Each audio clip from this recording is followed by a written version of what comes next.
Sleep.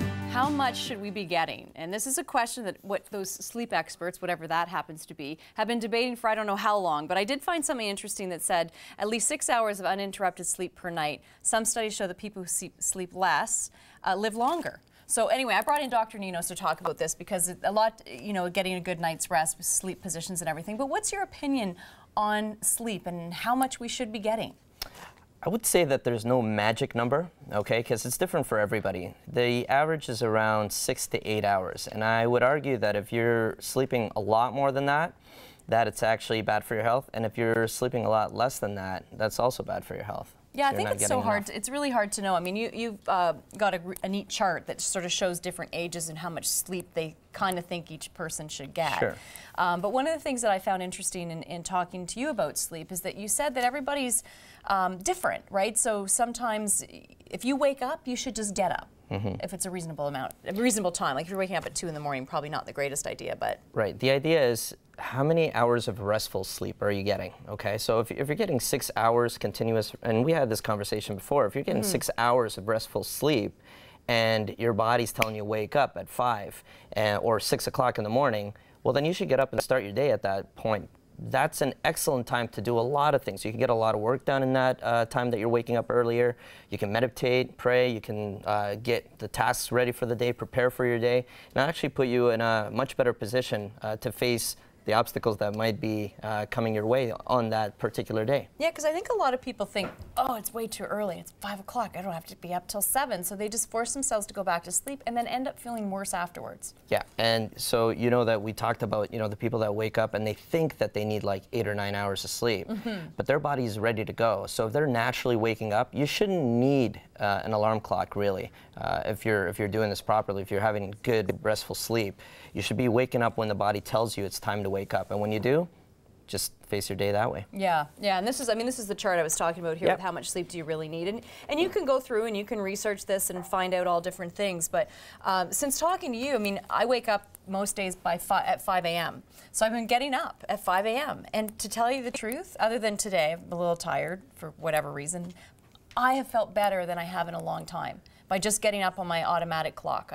No alarm wakes me up, I just wake up and get up. Much healthier to get up that way. And I remember you telling me that, you know, I feel like I should be getting up later, so you would actually fall asleep. And that's a common mistake that people, as soon as they get about 6 or 7 hours, they think they need 8.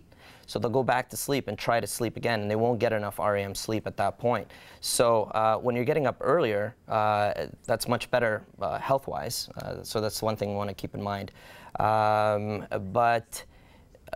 You know, I was telling you that, you know, some of us doctors also wake up a lot earlier. So not to feel that there's something wrong. Some of us actually wake up 4 or 5 in the morning to get ready for the day. There's absolutely nothing wrong with that. So there's this myth, I guess, that's going around that, you know, the more sleep you get in, the healthier you're going to be. And the opposite is actually true. Yeah, that's what you know, I had one of the co-op students help me with this, Maggie, and when she found some of this information, I'm like, that's really cool. And it sort of went in line with what you and I had talked about. So I thought this is a great subject.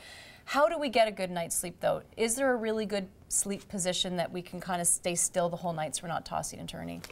A common problem that a lot of people have is they can't stay still in the bed, just like you mentioned. So, I mean, there's common sleeping positions. There's back sleepers, side sleepers, there's some stomach sleepers, and they vary in percentages. But for the people that can't, for example, you're looking at an image right now on the TV of an individual. This is an image taken from Tim Ferriss's book, The 4-Hour Body.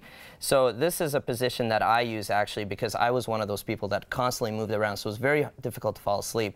So in this position, what you're doing is actually you're going off onto your side. Your leg is coming up at 90 degrees, and your other arm, your left arm, is behind you, and the other arm, or your right arm, is actually coming up at 90 degrees or underneath your pillow, providing you support there. So the shoulder there is almost flat against the bed. The one on the left is flat on the bed. The other one on the right is lifted up, and so is the knee. So it's kind of a semi-sleep position there. But the cool thing about this image and this sleeping position is that you cannot move. So when you fall asleep in this, you're not moving. You have to physically wake up and get up off the bed and turn around in order to move from that position. And I've been trying this, and it does work. Yeah. You know, I wake up sometimes just a little bit and think, where am I? Because it's a new position. I haven't slept like that before. But it is really fascinating how you can't move in that spot, It and then locks you you. stay. Yeah. It completely locks you in that position. So the minute you fall asleep, that's it. Great. You're going to get continuous sleep without having to worry about moving around too much. So much to talk about just on the topic of sleep. There's probably over 30 things I can mention to get a good night's sleep. Actually, we should talk about sleep props next time you come in, maybe, and show people what they can use to get a better night's sleep, because I think that's a big complaint with a lot of people. So, Dr. Nenos, check him out. Tree of Life Chiropractic, 1662 Upper James Street. Always have great seminars and workshops and stuff going on there as well that you can take a look at. treeoflifechiro.com is where you can go for more information.